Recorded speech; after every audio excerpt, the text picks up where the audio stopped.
Nah, ketika ada stigma buruk terhadap kelompok transgender, maka sudah pasti akan diikuti oleh praktek-praktek yang mendiskriminasi. Rantai kekerasan ini tidak akan berakhir bila mana negara tetap melakukan pembiaran.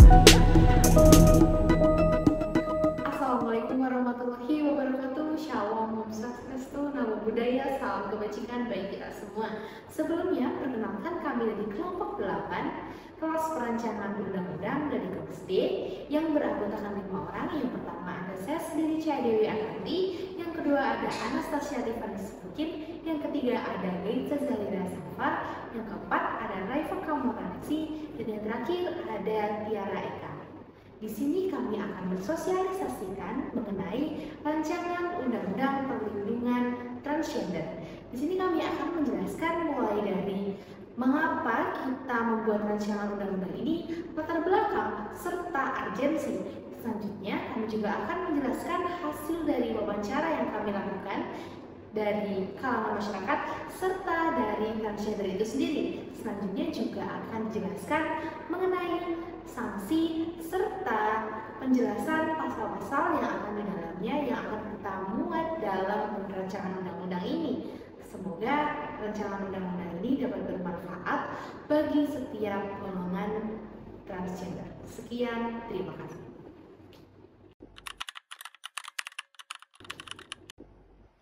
Perkenalkan, saya Cia Dewi Akanti dengan 13-12-30-067. Di sini saya akan menjelaskan mengenai alasan, latar belakang, serta urgensi dari rancangan undang-undang perlindungan transgender. Yang pertama, dari data yang kita dapat dari World Visualis, populasi transgender di Indonesia justru menempati angka ke-11 terbesar di dunia dengan jumlah 43.000 jiwa.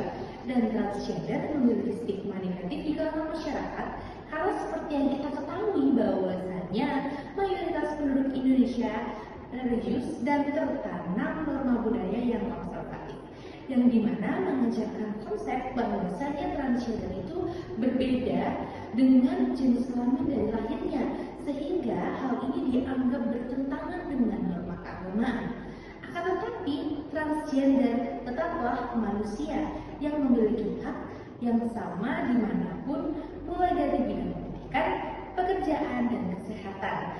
Hal ini telah diatur dalam Undang-Undang Dasar Negara Republik Indonesia tahun 1945 pada pasal 28 mengenai persamaan hak untuk seluruh rakyat Indonesia. Di sini kami melihat beberapa kasus di mana transgender mengalami diskriminasi, bahkan hingga kekerasan yang berdasarkan oleh ujaran kebencian terhadap transgender, khususnya transpuan yang mengalami pelecehan baik secara verbal, non-verbal, ataupun melalui seksual.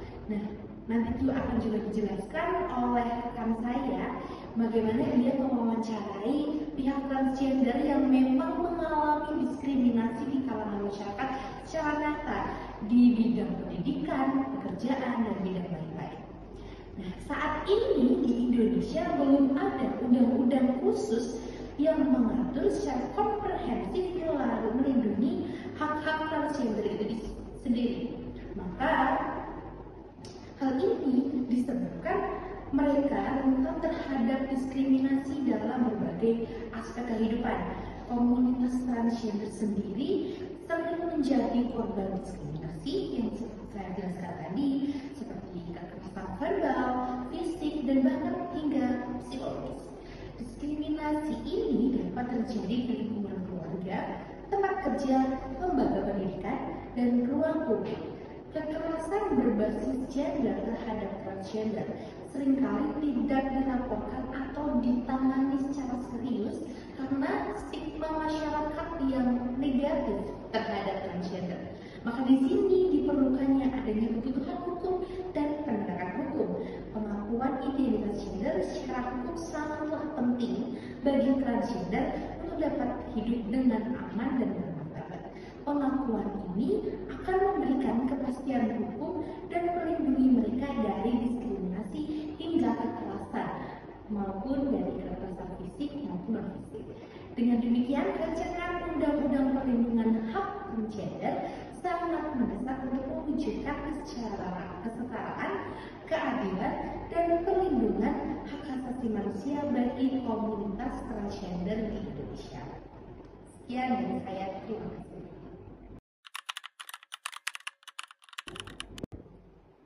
Perkenalkan, saya Tiara Kristina dengan NIM 131230043. Di sini saya akan menjelaskan tentang tujuan dan manfaat rancangan undang-undang.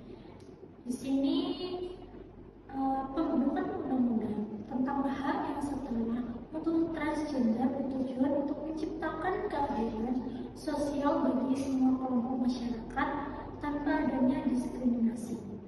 Rancangan undang-undang ini disusun untuk melindungi hak-hak fundamental dari komunitas transgender seperti hak untuk mengakses pendidikan, pekerjaan, layanan kesehatan, dan perlindungan tanpa adanya perlakuan yang tidak adil terkait dengan identitas gender mereka. Lalu dengan adanya peraturan ini diharapkan stigma yang ada dalam masyarakat terhadap transgender bisa berkurang, sehingga mereka dapat hidup dengan martabat kesetaraan yang sama dengan individu lainnya. Rancangan undang-undang ini disusun sebagai langkah progresif dalam menjamin perlindungan hak asasi manusia, kesetaraan, dan keadilan bagi kelompok transgender di Indonesia. Dan tujuan utama dari rancangan undang-undang ini adalah untuk memberikan kepastian hukum atas identitas gender yang diberi oleh individu, serta menjamin hak-hak dasar mereka, termasuk hak atas pelayanan kesehatan, pendidikan, pekerjaan, serta perlindungan dari diskriminasi maupun kekerasan berbasis gender. Rancangan undang-undang ini juga bertujuan untuk mendorong terciptanya ruang sosial yang lebih inklusif dan toleran dengan menghapus stigma serta memperkuat pemahaman publik tentang keberagaman gender. Dalam kerangka tersebut, negara memiliki peran aktif dalam memberikan jaminan hukum, administratif, dan sosial yang memungkinkan kelompok transgender menjalani kehidupan secara layak dan bermartabat. Manfaat dari rancangan undang-undang ini tidak hanya dirasakan oleh komunitas transgender, tetapi juga masyarakat luas. Dengan adanya payung hukum yang jelas, potensi konflik sosial dapat diminimalisir melalui pendekatan yang humanis dan edukatif. Selain itu, pengakuan dan perlindungan terhadap kelompok minoritas ini akan mencerminkan komitmen Indonesia dalam konstitusi dan berbagai instrumen hukum internasional. Secara ekonomi, rancangan undang-undang ini juga dapat membuka peluang partisipasi yang lebih luas bagi transgender dalam dunia kerja dan kewirausahaan, sehingga meningkatkan produktivitas dan mengurangi angka pengangguran serta kemiskinan yang struktural. Dengan demikian, rancangan UU transgender bukan hanya tentang pengakuan identitas, namun melainkan juga merupakan langkah penting menuju masyarakat yang lebih adil secara dan beradab. Lebih lanjut, undang-undang ini juga bertujuan untuk menyediakan kerangka hukum yang jelas dan tegas terhadap tindakan diskriminasi atau kekerasan yang kerap dialami oleh orang-orang transgender. Dengan perlindungan hukum, negara akan mampu memastikan bahwa setiap orang tanpa memandang gender atau orientasi seksual memiliki hak yang sama di mata hukum, dan kebijakan ini diharapkan dapat menciptakan suasana yang inklusif di mana semua individu dihargai atas identitas dan kontribusi mereka dalam masyarakat. Sekian penjelasan dari tujuan dan manfaat. Terima kasih. Perkenalkan, nama saya Anastasia Tiffany dengan NIM 131230006. Pada saat ini, saya akan menjelaskan mengenai hasil wawancara kami yang kami lakukan dalam proses perancangan undang-undang. Kami mewawancarai beberapa lapisan masyarakat, termasuk masyarakat umum, mahasiswa, pekerja kantoran, orang tua, dan transgender itu sendiri. Saya akan membacakan atau menjelaskan beberapa pendapat dari para narasumber yang telah kami wawancarai. Yang pertama, narasumber setuju bahwasanya rancangan undang-undang ini harus ditetapkan atau diberlakukan karena ada beberapa alasan yang telah narasumber sampaikan. Yang pertama adalah transgender itu memiliki hak asasi manusia yang sama seperti manusia lainnya. Karena transgender tetaplah manusia yang memiliki hak asasi yang melekat tanpa memandang identitas gendernya. Yang kedua adalah transgender sering mengalami diskriminasi. Rancangan undang-undang ini kami adakan juga karena kami berfokus pada diskriminasi yang selalu dialami oleh kaum transgender. Narasumber menyatakan bahwa banyak transgender menjadi korban diskriminasi, kekerasan fisik, verbal, dan psikologis, serta mengalami keterbatasan akses terhadap pekerjaan, pendidikan, pelayanan publik, atau bahkan mungkin dalam bidang kesehatan. Yang ketiga adalah urgensi regulasi. Di sini, seluruh narasumber menilai bahwa pentingnya kehadiran rancangan undang-undang ini untuk memberikan perlindungan hukum yang jelas dan mengurangi potensi diskriminasi di masa depan, mengingat belum adanya payung hukum khusus yang melindungi transgender di Indonesia. Dan yang terakhir adalah yang keempat, aspek kemanusiaan dan empati. Beberapa narasumber juga menekankan bahwa menjadi transgender tidak selalu merupakan pilihan yang dilakukan secara sadar, karena terdapat beberapa faktor yang bisa mempengaruhi hal tersebut dapat terjadi, misalnya faktor biologis maupun lingkungan. Maka dari itu, sudah seharusnya mereka diperlakukan secara adil dan manusiawi. Terakhir, khususnya wawancara terhadap transgender itu sendiri. Kami telah mewawancarai salah satu transgender yang ada di Surabaya, dan berdasarkan kesaksiannya, dari semasa kecil ia merasa tidak nyaman dengan dirinya yang sesuai dengan jenis kelamin yang telah ada sejak lahir, yakni sebagai laki-laki. Ia merasa lebih nyaman sebagai perempuan dan selalu mengalami diskriminasi dalam setiap lingkungan sosial yang ia temui. Ia juga mengalami kesulitan dalam mencari pekerjaan dan mendapatkan diskriminasi dari fasilitas kesehatan sekalipun. Maka dari itu, kami dapat menyimpulkan bahwasannya rancangan undang-undang ini mendapatkan dukungan yang penuh dari para narasumber karena dianggap sebagai langkah penting untuk menjamin keadilan, kesetaraan, dan perlindungan bagi kelompok transgender dalam kehidupan bermasyarakat dan bernegara. Sekian, terima kasih. Assalamualaikum warahmatullahi wabarakatuh. Perkenalkan, nama saya Gaza Zahira dengan NIM 13123.065. Dengan ini, saya akan menjelaskan terkait hak-hak perlindungan yang seharusnya diberikan kepada transgender dan juga sanksi-sanksi yang dapat dikenakan pada seluruh lapisan masyarakat yang telah melanggar ketentuan-ketentuan dalam undang-undang yang telah kami atur.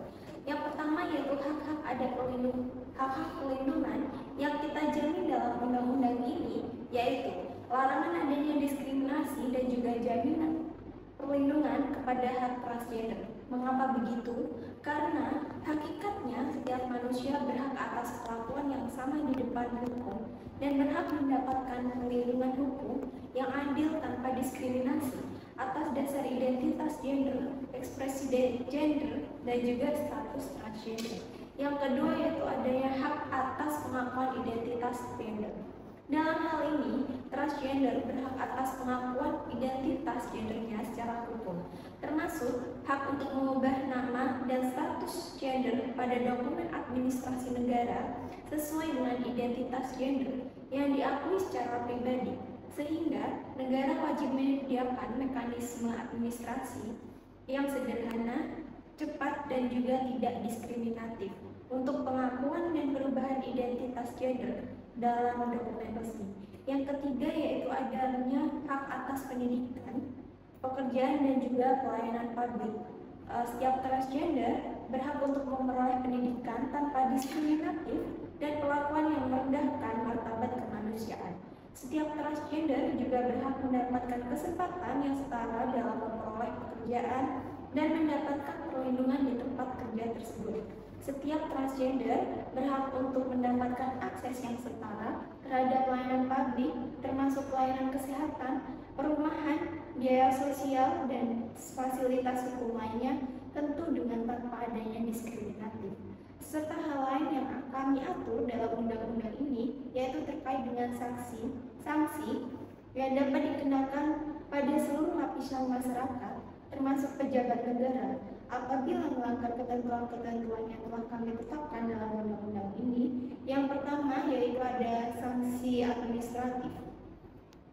Dalam undang-undang ini kami menyebutkan bahwa setiap pejabat, penyelenggara layanan publik ataupun pihak lain yang terbukti melakukan pelanggaran administratif dalam ketentuan undang-undang ini dapat dikenakan 1. Peringatan tertulis, pembekuan sementara izin operasional atau penghentian layanan tertentu. Selanjutnya ada A. Denda administratif sesuai dengan jenis dan tingkat pelanggaran, kewajiban mengikuti pelatihan dan edukasi tentang perlindungan hak transgender, pencabutan akses terhadap fasilitas negara intensif atau penghargaan yang diberikan sebelumnya, dan juga yang terakhir ada kewajiban menyediakan mekanisme perbaikan dan pemulihan berbasis korban. Selanjutnya, penyelenggara layanan private yang memberikan pelayanan publik dan terbukti melakukan diskriminasi terhadap transgender dapat dikenakan sanksi. Yang pertama yaitu pembatasan partisipasi dalam program kemitraan pemerintah. Yang kedua yaitu ada keharusan merevisi kebijakan internal agar sesuai dengan prinsip non-diskriminasi dan kesetaraan hak. Pengawasan intensif oleh lembaga berwenang dengan jangka waktu tertentu. Selain sanksi administratif yang kami tetapkan dalam undang-undang ini, kami juga menetapkan sanksi pidana yang dimana apabila setiap orang dengan sengaja melakukan diskriminasi sistematis terhadap transgender mengakibatkan kerugian fisik maupun psikologis atau sosial, dipidana dengan pidana penjara paling lama 6 bulan dengan denda paling banyak 50 juta. Yang selanjutnya yaitu setiap pejabat atau penyelenggara pelayanan publik yang dengan sengaja menolak pengakuan identitas, melakukan penolakan pelayanan publik secara diskriminatif, melanggar kewajiban administratif yang berdampak langsung pada transgender, dapat dipidana dengan pidana penjara paling lama 5 bulan atau denda paling banyak 45 juta. Terima kasih. Baik, seperti yang telah dijelaskan oleh teman-teman saya sebelumnya, kita itu harus menyadari bahwa Indonesia adalah negara yang berdiri di atas prinsip keadilan sosial dan kesetaraan bagi seluruh rakyatnya. Sebagaimana tercantum dalam Undang-Undang Dasar 1945. Namun, hingga saat ini, kelompok transgender masih sering menghadapi diskriminasi, stigma, dan kekerasan hanya karena identitas gender mereka. Untuk menjawab tantangan ini, rancangan Undang-Undang Perlindungan Hak Transgender hadir sebagai langkah nyata mewujudkan Indonesia yang adil, terbuka, dan menerima keberagaman, serta melibatkan semua pihak tanpa diskriminasi. Nah, mengapa RUU ini penting? Karena yang pertama, perlindungan hukum yang setara. RUU ini menjamin hak transgender untuk diakui secara hukum, termasuk pengakuan identitas gender dalam dokumen resmi seperti KTP dan akta kelahiran tanpa syarat medis yang memberatkan. Lalu yang kedua, penghapusan diskriminasi. Setiap transgender berhak atas akses pendidikan, pekerjaan, layanan kesehatan, dan fasilitas publik tanpa diskriminasi. RUU ini melarang segala bentuk perlakuan tidak adil berdasarkan identitas gender. Lalu yang ketiga, perlindungan dari kekerasan. Negara wajib menyediakan mekanisme pengaduan dan pemulihan bagi korban kekerasan berbasis gender, serta menjatuhkan sanksi tegas bagi pelaku diskriminasi atau pelanggaran HAM. Lalu keempat, yang terakhir, masyarakat yang beradab. Dengan mengedepankan asas kesetaraan, RUU ini mendorong terciptanya lingkungan masyarakat yang menghargai keberagaman dan martabat setiap manusia. Nah, RUU perlindungan hak transgender bukan hanya tentang kelompok transgender, tetapi tentang komitmen kita bersama sebagai bangsa untuk melindungi hak asasi setiap warga negaranya. Dengan dukungan dari semua pihak, pemerintah, masyarakat sipil, akademis, dan media, kita dapat mewujudkan Indonesia yang lebih menerima keberagaman semua pihak tanpa diskriminasi dan manusiawi. Nah, bagi teman-teman yang ingin mengakses rancangan undang-undang kami, teman-teman bisa mengakses melalui link yang ada di bawah ini ataupun di QR yang ada di sini. Sekian dari kami, terima kasih.